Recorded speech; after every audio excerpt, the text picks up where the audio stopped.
Good morning and welcome to gonna shot.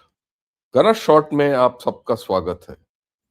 Today we gonna go into this very interesting piece of history. How did the CIA lose a nuclear device atop Nanda Devi? At the outset, I must tell you, this is the you know a article by New York Times, which is the latest one on this topic. Whatever has happened here is not new, nor is it unknown, nor is it a mystery, nor is it something classified, unclassified. No.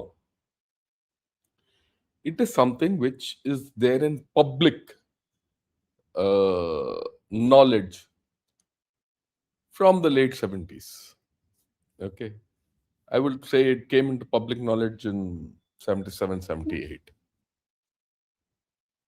And it's there. Books have been written about it. People have done articles about it.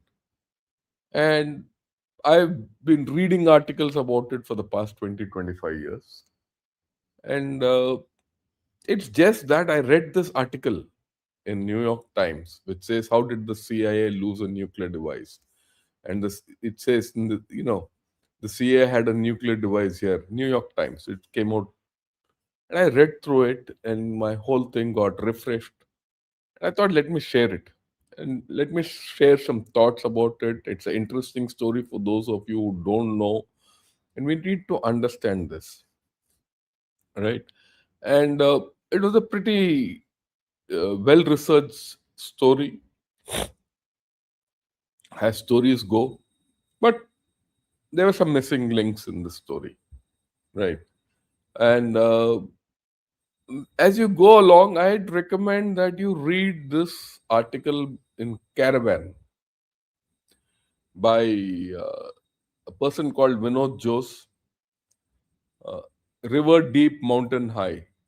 And this is about 2010 story. Vinod Jose went up to almost the base of Nanda Devi to write this story. And he's put out a very good, detailed article about the story, various aspects, and all that. It is still, I'll put it, not many in India bothered about it. Things have gone past and all that. And that's how it is. But the fact is, there's a nuclear device on top there. It's a plutonium device. Is it dangerous to humanity? Personally, I don't think so. But you never know. And we need to prove it scientifically. That's the point. Why am I taking it? Maybe it's that odd voice which says, look, let's prove it scientifically. That this nuclear device on Nanda Devi or wherever, is where it is safe. It's okay if it's buried deep in. And uh, okay, how did this whole thing start? Okay, this whole thing starts with this little letters which written by various guys, the Alpine clubs, all that. It's a trek by Americans to Nanda Devi. I'll give you the story first, and then I'll take you through it. In 1964, right? Let's see, have Nanda Devi. Yeah. Before that, I have an idea of what Nanda Devi is in this clip. It's not a clip. It's just that I lifted it out of Google Earth 2 days back. Right. So you to get an idea of what this place is, it gives you a relative thing of, yeah. Have a look. Yeah, this is Nanda Devi. Okay. See the relief. Get a view.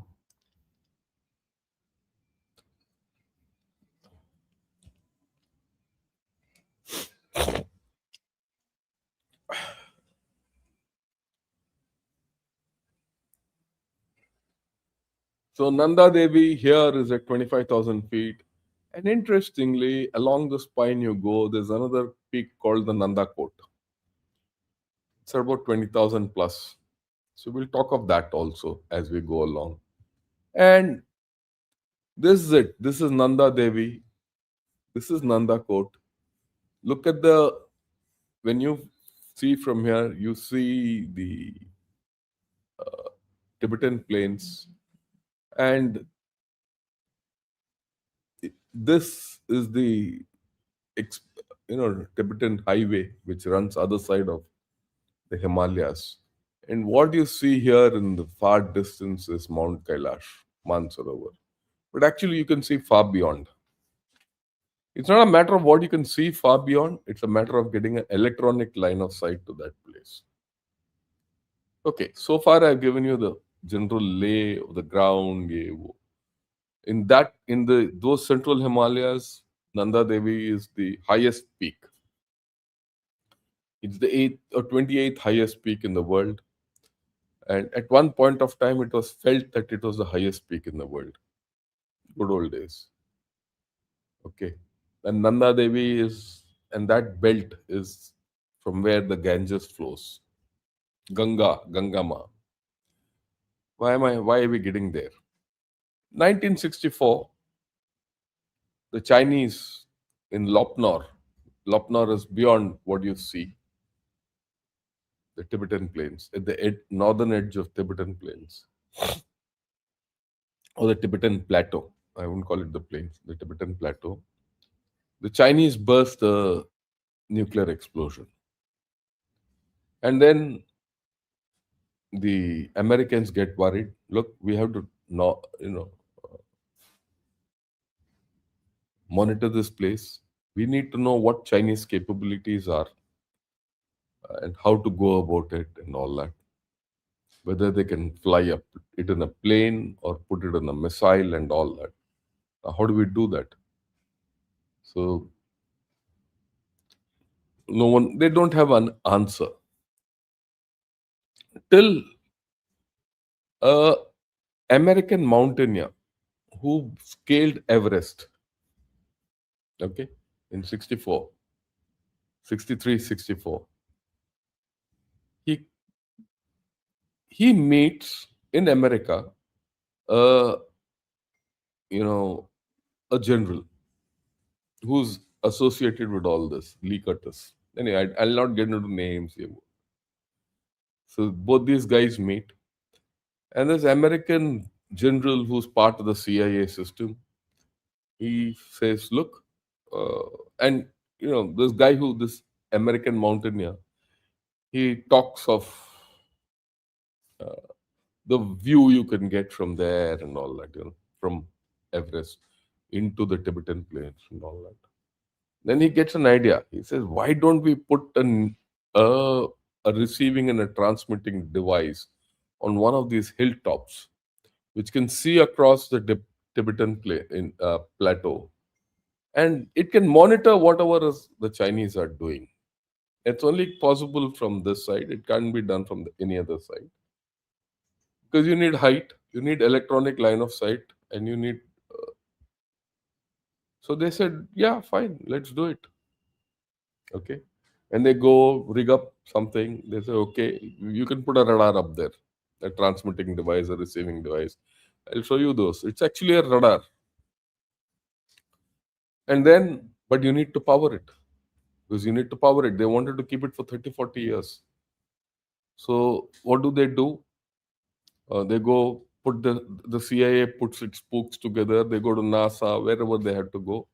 And then they realize that NASA has a plutonium device which has this capability of powering, because by then they had started using these uh, thing called snap 19 generators, plutonium based thermocouple devices, for powering their space satellites which are going on long distance missions into space, and powering the transmitters to send signals back to Earth.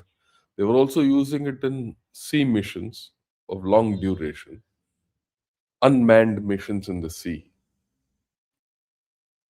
basically monitors. They were all successful. So they decide, oh, this is great. So we have one. Get put it on top of Nanda Devi. Simplistic. And they recruited this mountaineer who came to, who met another mountaineer in India and recruited that guy. And of course, then the CIA spoke to our IB, and then at that time, RAW was just being formed. It used to be called IB.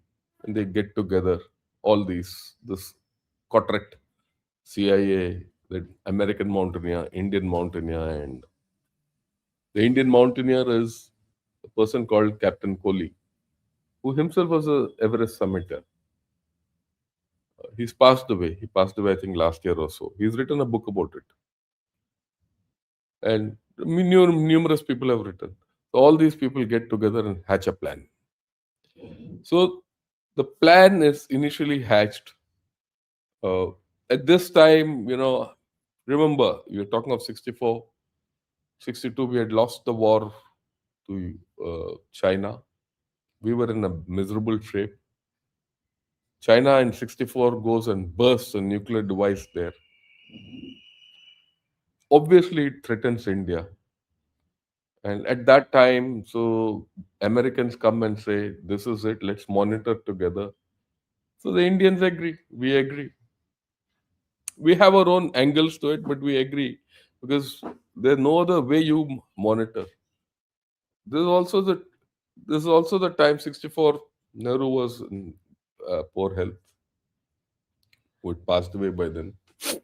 And but interestingly, this whole story was hatched after Nehru.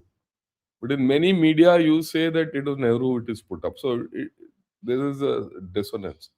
It was actually this whole go ahead was given when Lal Bahadur Shastri was the prime minister, and this was put up again. In 65, the Chinese burst their second device, and lo and behold, they said, "Okay, let's get going." And in a matter of 5, 6, 7 months, they attempted this planning, everything in that. I mean, if I look back, tremendous hurry. I don't know for what reason. We could have done it much slower with better results, probably. Anyway, but that's a different story altogether. So they come with this crazy idea of putting it up there. So they put together a team of mountaineers. When they put together a team of these mountaineers, they first decide, look, we will do it. We'll put this on top of Kanchenjunga. Oh, before that, they decide that this peak has to be within India. Wherever you put it on top, it has to be within India. So that it's not in Nepal, it's not in Bhutan, it's not in half in China, half in this thing, or in Pakistan. It has to be in India. The Americans didn't trust the Pakistanis even then. Trust. And it tells a lot of things even now, today. So it's not as if everything is lost to the Americans even today. The Americans still don't trust Pakistan. Still, China is where it is. So, I mean, so they decided that two mountains which can be done. First was Kanchenjunga, which is completely in India. Okay. And by then, Sikkim, we were guarding the Sikkim state. And then, of course, Nanda Devi. When people went examined Kanchenjunga, they said, yeah, you can't go across the top of Kanchenjunga. Kanchenjunga is a dominating feature. If you've been to that site, you can see Kanchenjunga from miles away, all around. Whether you go towards Assam or you go towards Bengal or wherever, or you go in a flight from Delhi to Guwahati or Bagdogra. You look out of the window, you see Kanchenjunga from miles away. You see Mount Everest, you see Nanda Devi, all these peaks you see. But this is dominating. And when you enter Sikkim and reach a height, you can see Kanchenjunga from anywhere, from front, from rear. I've seen it. That's why I'm talking. But one of the most difficult climb, you know, most technologically difficult peaks to climb. Very difficult. So the reaction of Captain M.S. Kohli, the Indian summiter, who about when he was told we'll go to Kanchenjunga and put it, he said, "Are you mad?" He ruled it out. He said, "No way." So then they searched, came to Nanda Devi, and then they agreed on Nanda Devi. So what did they do? They flew a team. Let me see. Okay, they flew a team of Indian climbers to USA, put together a team of US climbers, put them together, took them to Alaska, and then all this in quick time. I mean, I today if I see, I don't know how they could have done all this uh, in such haste, and took them to Alaska, trained them there, trained them on that equipment which they were going to take up Nanda Devi, and took them to Mount McKinley, which is the highest in uh, USA. Uh, where you get the height, yeah, all that. Uh, and let me tell you, McKinley is a baby in front of all these. It's tall, but it's a bacha in terms of the ferocity of mountains. Nanda Devi is even now considered one of the toughest climbs in the world. Even now, it's only 25,000 plus feet. Probably in terms of difficulty, Nanda Devi, Kanchenjunga are on par.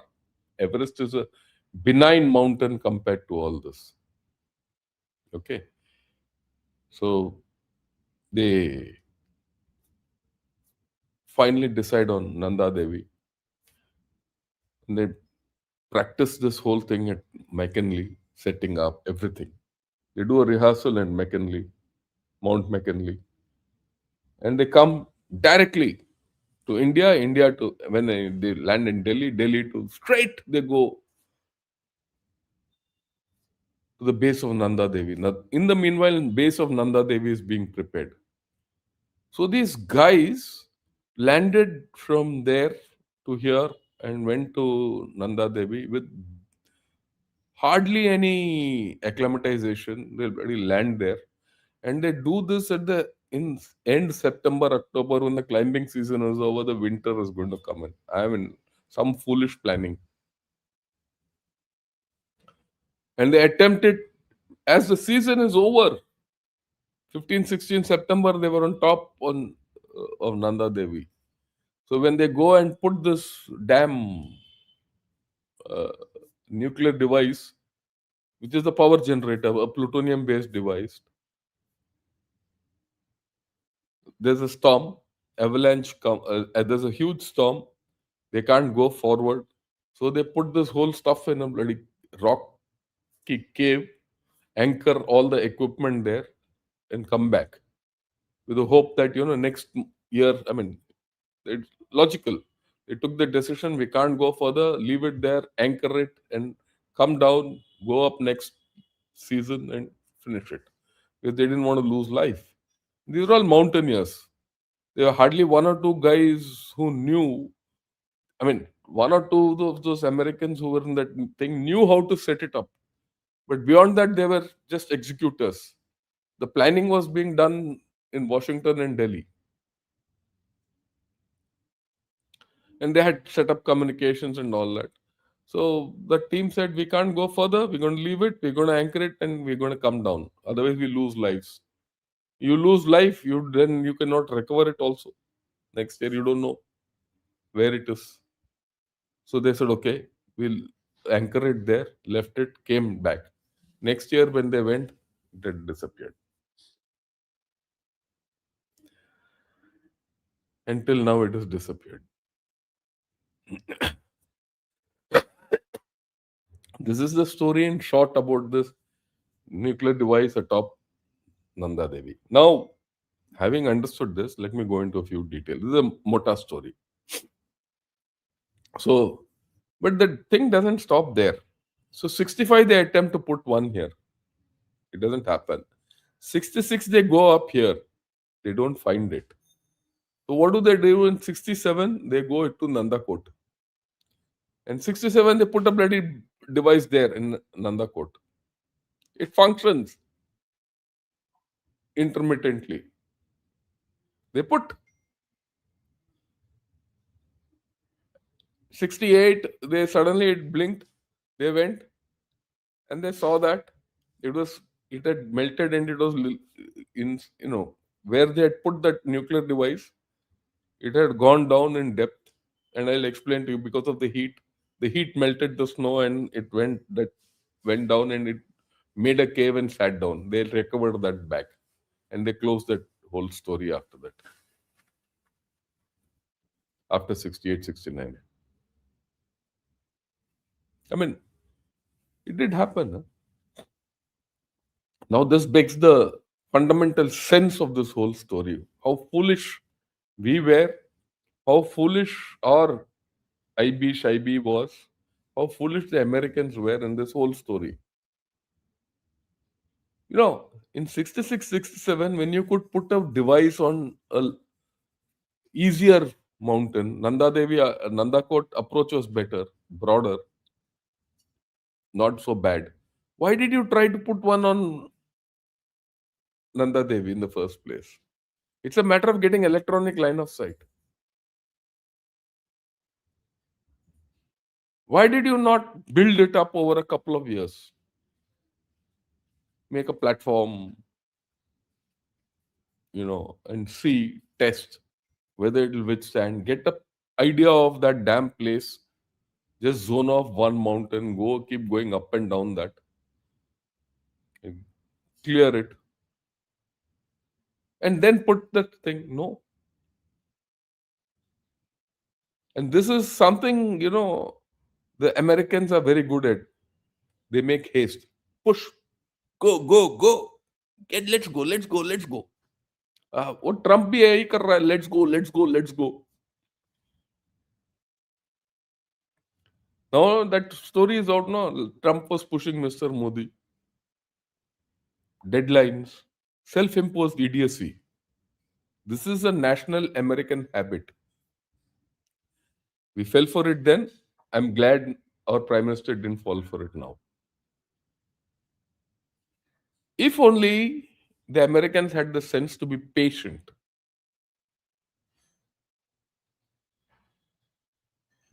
We definitely could have put it.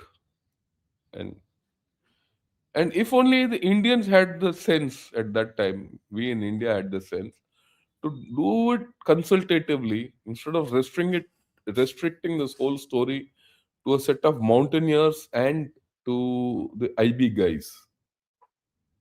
Secretively, we would have been better off.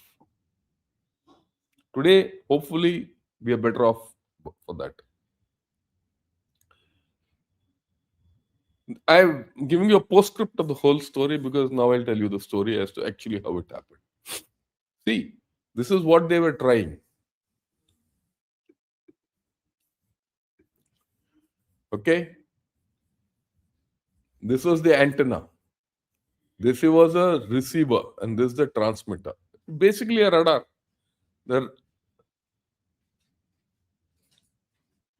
Right? You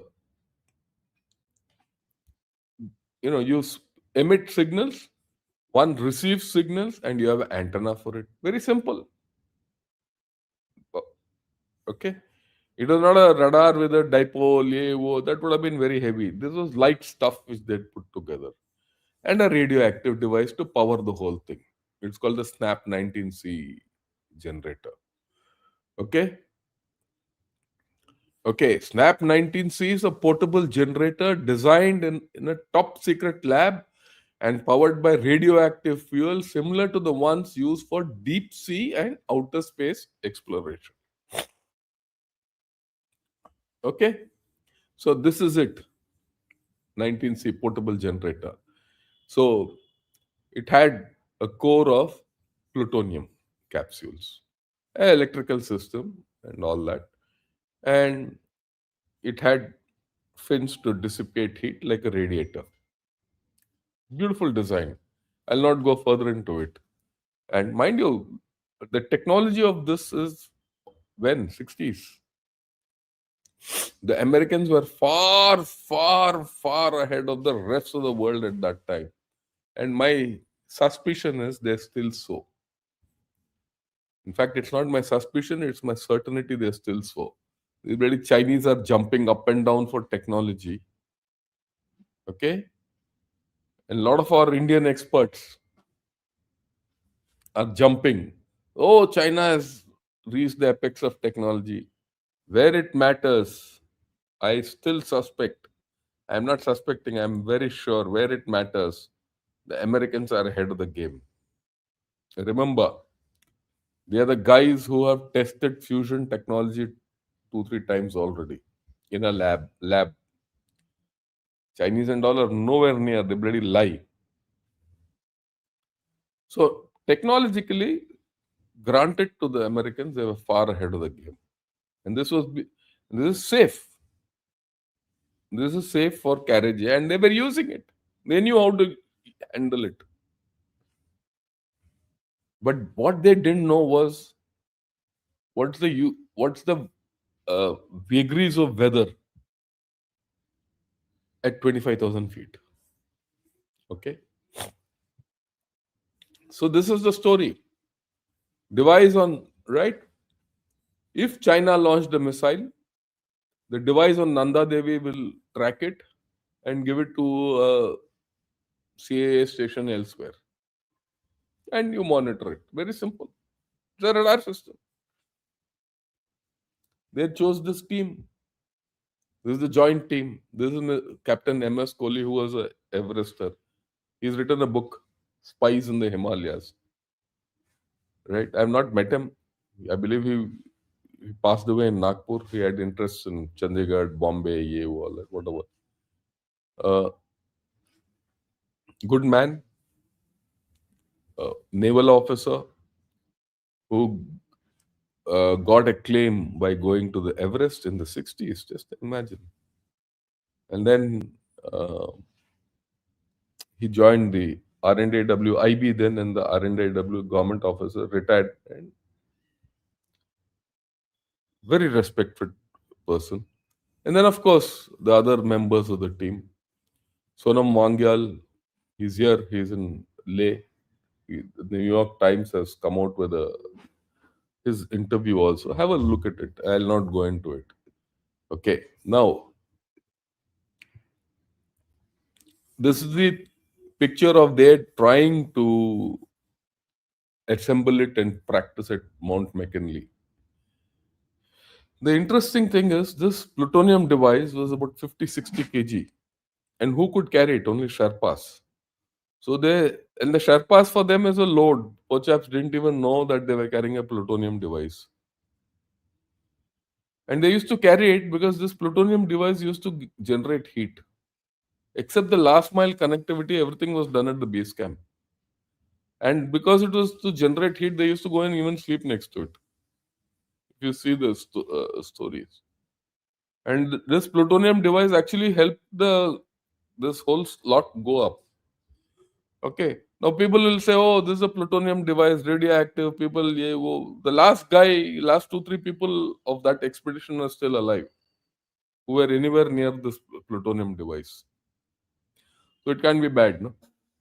It's not that just because there's a plutonium device, everyone gets radioactively affected and dies of cancer or something like that.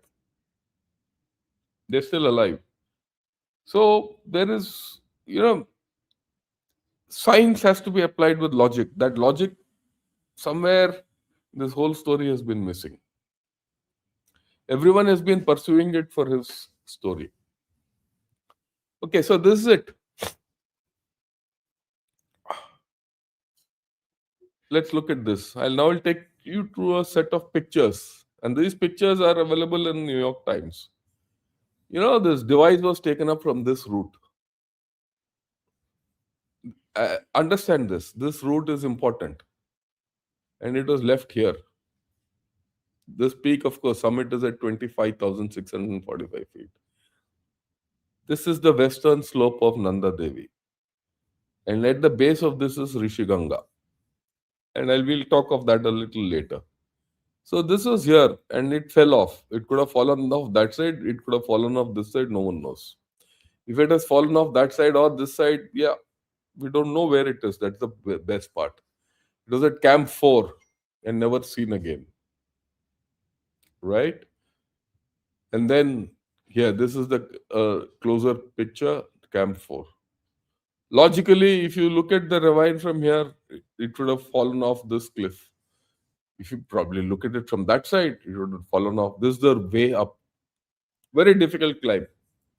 And there, where man can't just take himself up, they were trying to carry 50 kgs worth of, uh, you know, then. And 65 ki baat hai ye, right? Now, you see the number of peaks. This is Kailash, Mount Kailash in the uh, far distance. Same thing I showed you earlier. This doesn't show Nanda Kot. That earlier one which I showed you clear, it shows the thing. Okay. Nanda Kot is this side. It comes like this, goes like this. Okay. Yeah. This is of course New York Times ka hai. This is China and this is India. This is a New York Times pictures. I've just taken it from there and shown. Because it says they chose this site because it oversees the plains of China. I agree with it. I agree with the thought process. But fact is, let's look at the river systems. This is Nanda Devi. This is Ganga. It's not Ganga. This is basically, I'll show you. It starts with Rishi Ganga, then Dauli Ganga, and then Alaknanda. And this is Bhagirathi. And this is, of course, Vishnu Prayag. And from here, it's Ganga. Right. And this is the Yamuna. This is, right, Yamuna. And it affects the whole Gangetic plain. These are the tributaries from Nepal. And if any leak happens there and it goes into Ganga, all these places would get affected. And that's the fear with everyone. That's the fear with everyone, isn't it? So that has to be settled in some form or other because it keeps resurfacing. There's the dark side of Nanda Devi, the way I look at it. The picture itself is fiery, right? And there's this set of people who are trying to go up Nanda Devi. You see how difficult the things are. And you see from far away, you have to go through glaciers. Very difficult climb, right? And Nanda Devi in the dusk. Now, I'll go through a few things so that you understand. I've told you in 65 they lost that device. 65 September, October, mid-October, they left the device, came down. Next year, they went up to get the device and the device was lost. Captain Kohli went back 67, 68 also, he went back up. There were 3 attempts more to locate the device. It failed. But side by side, as they were trying to attempt to locate the device, in 67, the CIA was able to install a nuclear-powered signal device at the summit of Nanda Kot, an adjacent and easier mountain compared to Nanda Devi, right, at an altitude of 22,510 feet. Total of 14 American climbers had been paid $1,000 a month. $1,000 a month in 65 is a huge amount for their work to set up the spying devices in the Himalayas over 3 years. Device worked for a few months. and confirmed that the Chinese did not at that time possess a long term nuclear bomb, hence quelling American worry for the time being at that point of time. It worked intermittently. Nanda Code. This is the one they tried. Okay, on their the Nanda Code device, they did it. This when by the time they attempted Nanda Code, they had learnt this whole story. Everyone learnt how to handle it. They went and put it up. This is the device, the nuclear device, which I'm showing. The actual picture, which is there in New York Times, and you see it in other places also. Okay, but when this device was put, uh, this again is written. So let me read it out so you understand. The Himalayan snows constantly buried it, cutting off signals it might have picked up. Once, when Indian climbers scaled back to see what was wrong, they were astonished to see what they had found. The warm generator had melted straight through the flat ice cap. So they put it on an ice shelf. Because of the heat of the generator, just went in. Okay? Captain Kohli said it sat in a strange cave, like a tomb, several feet under the snow, buried itself deeper and deeper into the ice. It was as if the device was hiding itself. You know what the Sherpas used to call it? They used to call it Guru Rinpoche. Okay, it was sitting in a tomb inside. But that spluttering telemetry station was shut down in 1968, with the equipment retrieved and sent back to the US. Okay, according to Indian documents, but the CIA didn't give up. According to Captain Kohli, who wrote a book about his clandestine work in spies in the Himalayas, the CIA set up a snooping device in 73 worked well and picked up signals from a Chinese airborne missiles. Now, how did the device? That means this whole cooperation between India and USA on this front has been going on, and it still goes on. In 73, this 8 years after that. Okay, but by mid 70s, the satellite system took over. America had more spy satellites. And this thing of using expedition to go and put a device on top of mountains and all vanished. And that cooperation vanished. And of course, the interesting thing is 73. You're talking of 73, where a device was put on top there. 71 was India Bangladesh war or the Bangladesh war. We were against USA. We were Qatar enemies. But we were still cooperating with them on China. As we have to cooperate today. We have no choice. So when people say, oh, Americans are bad, they are bad. They're actually pretty useless, the way I looked at it. This is the way they planned. And I've dealt with the Americans. I endorse what has come out so far. Pretty brainless, very belligerent. Initially, they try to overpower you, but when they come to know your metal, they'll they'll go by you. Okay, at that time, I can understand what we dealt with. Right. The thing is this. Have a look at this. Have a look at this. This is Nanda Devi. Okay.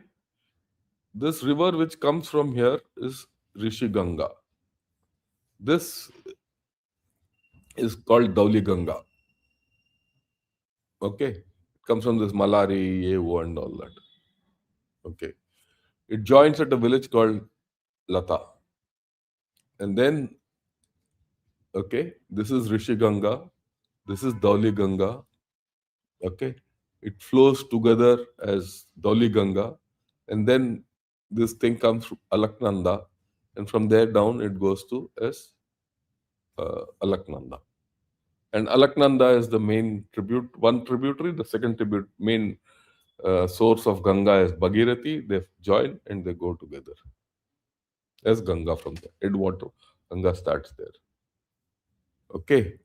And this is, of course, Joshimath. So, if there's a leak here, it will go down and go into your Ganga system as shown there. Now, the question is, what was done about this whole story? That's the next question. So we know the story. So what if? So what if? You know, this thing went on. It spanned all our prime ministers, from Lal Bahadur Shastri to Indira Gandhi to Morarji Desai. And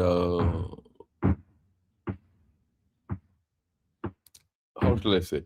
Yeah, a lot of questions kept coming up in USA and in India, because a nuclear device loss is a nuclear device loss, which is a problem for everyone. Okay, so they everyone sought a closure, but no one could give a closure. And this question came up in the parliament when Morarji Desai was the prime minister. He said, "Look, a lot of questions were asked, yeah, all that." So he said, "We'll set up a joint parliamentary, a scientific committee." So a scientific committee was set up, who were, this is the report of the scientific committee, right? Committee of scientists, the Nanda Devi nuclear device problem. Okay, 1979. This is the report. 78, they set up the thing. They were all Raja Ramanna, Homi Setna, and people of that caliber. MGK Menon. MGK Menon later was interviewed by this thing. He also saw it, and yeah, they went into the whole details. They whatever they did, and they gave the report that it is safe, that is left there. It should be monitored.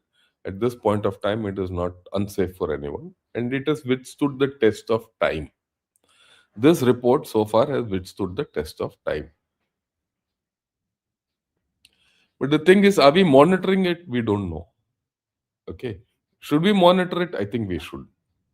This report says monitor it. At this point of time, there is no thing. And I'll come to plutonium a little later. I'll explain the whole thing. Okay. And once this report was tabled in the parliament, yeah, and all that, Morarji Desai went and met Jimmy Carter, and the whole thing was brought to a closure. I mean, this is, he didn't go only for this. He went for a visit to USA to meet Jimmy Carter, and both of them had a talk, and this matter drew to a close.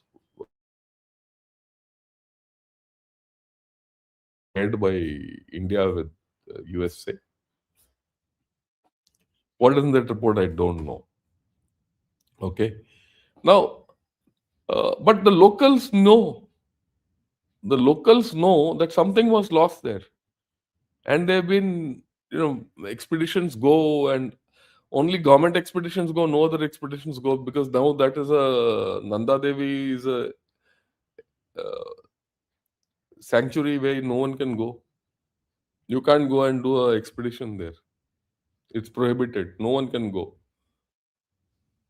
It's a prohibited area. It's prohibited because of the nuclear device there. So everyone was happy, but people were unhappy locally. Local politicians used to raise this up, everything. And there are books written about it. There are articles which have come out. There are articles which have come out in USA. There's one guy who wrote saying that, look, just think there's a radioactive device there. If it pollutes the Ganga, oh, a lot of people millions will die, and this and that and all that. That's come out in that New York Times thing also, article also. 2021, Chamoli, Raini landslide, people died. Okay, this is Raini village. And when that happened due to a outburst, people started thinking back of this nuclear device. Is it happened because of this? Is it burst somewhere? Is there a crack which is formed? We don't know. But again, people went into it in detail, and they concluded it was because of a glacial outburst. When you read through the whole thing, the there is a iffiness about everything. Everything has got a question mark. Why there's a question mark in all this is we don't know whether this area is being monitored or not. There's this BJP MP Nishikant Dubey who keeps asking, BJP MP, who keeps raising this issue in the parliament in many places. And he's quoted by New York Times also. He's from that area. Naturally, people will, he's for the people there. So, but there are no definite answers, nor is this our government or any government moving on it. Or they're not making public. Or they're happy with that report, all that. But there is yet another thing which you must know. There is also a theory that next year when this team went up and they didn't find it there, the Americans felt that someone has gone before that and taken it out. And it is well possible that India has that. If that is the case, there's no problem. If that is the reason why India is not just doing anything about it, fine. But if it is there, it needs to be monitored. We are capable. Maybe a month before the that expedition went up, these one other guys went, got that device down, and it's with us. But there's no evidence to this. There is no, except that the Americans have this feeling. So, is it feasible because of radioactive damage? There'll be danger in Ganga. I mean, just imagine if it happens, how bad it would be. Millions will die. uh, Sickness. Yeah, people who die, it doesn't matter. People die. But what about people who get cancer and illness? Yeah, all. So for that, I went into PU 238. The rods which were used were plutonium 238. What is plutonium 238? Plutonium 238 is an isotype of plutonium 239. Plutonium 239 is the main fissile material in a bomb. But plutonium 238 is radioactive, but it is not fissile. That's the first thing. It is not fissile. It emits alpha rays.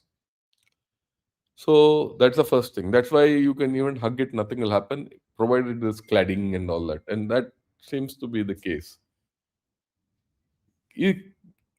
Right? So what is it? Let's read and then we'll understand and then we'll talk a few other things.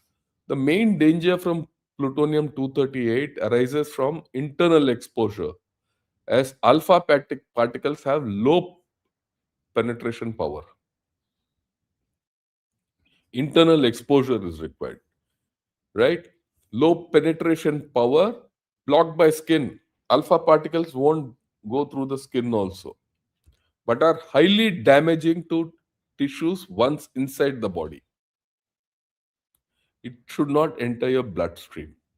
That's the thing. Inhalation, most dangerous route. When inhaled, plutonium 238 particles lodge in the lung tissue. That the emitted alpha radiation can kill local cells and damage DNA, leading to scarring, fibrosis, chronic lung disease, and a significantly increased risk of lung cancer. And it may remain in the lungs for decades and die. So the inhalation is the worst. What about ingestion? Human body poorly absorbs plutonium from the gastrointestinal tract. So if you eat plutonium, it will not go in. If you don't have wounds in between, stomach ulcers or things like that, nothing will happen. It goes out. That's been tested. Okay? The human body poorly absorbs plutonium from the gastrointestinal tract.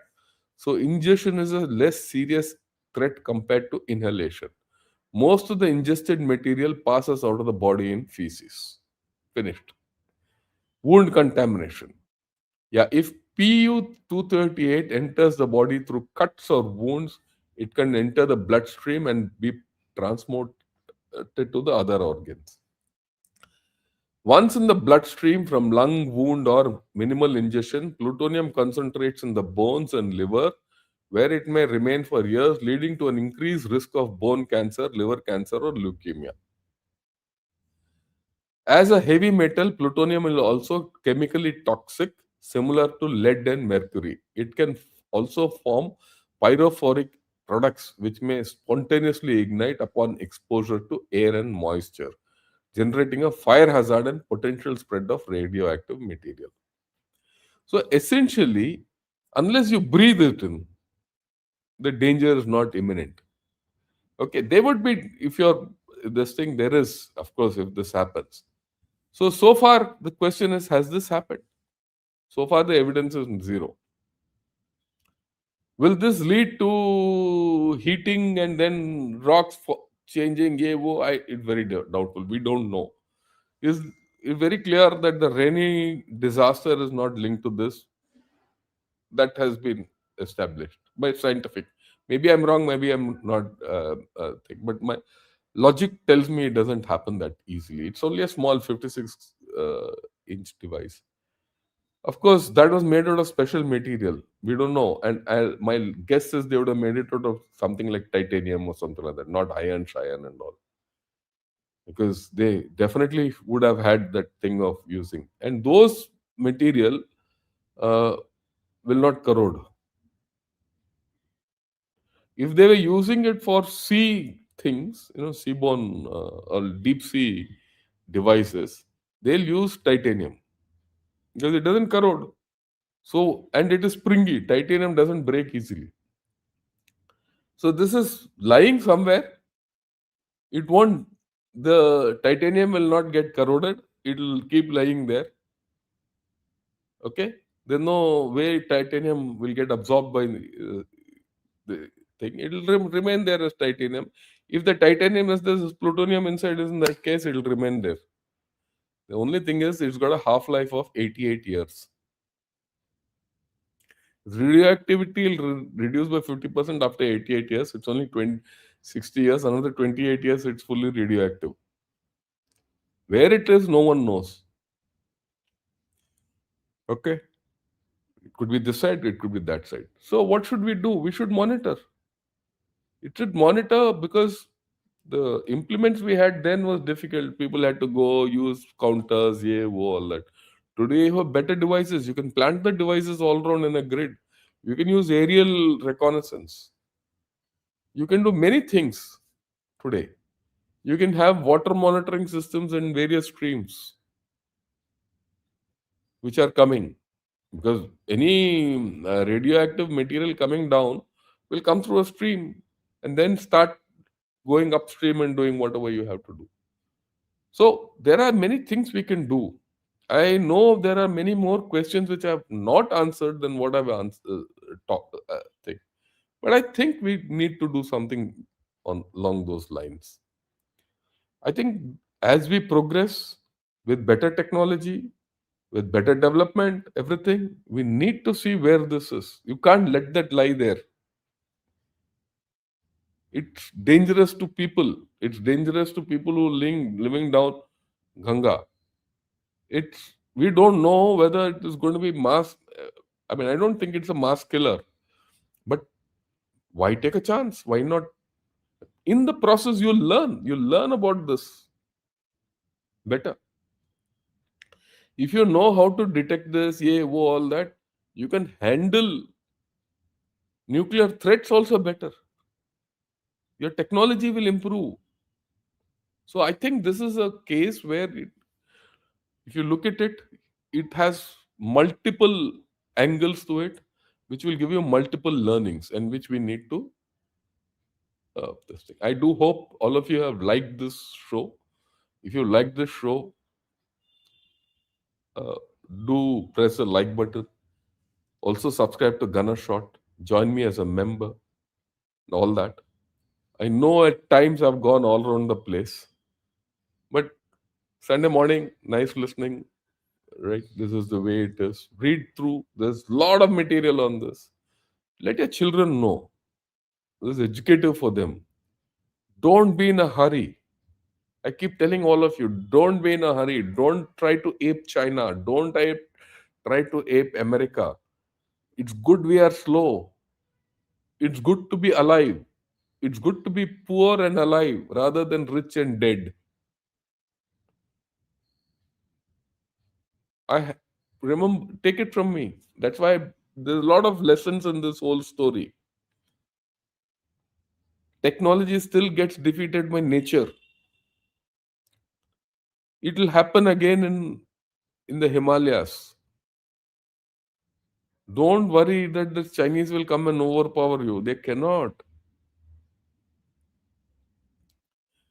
Yeah. So this is it.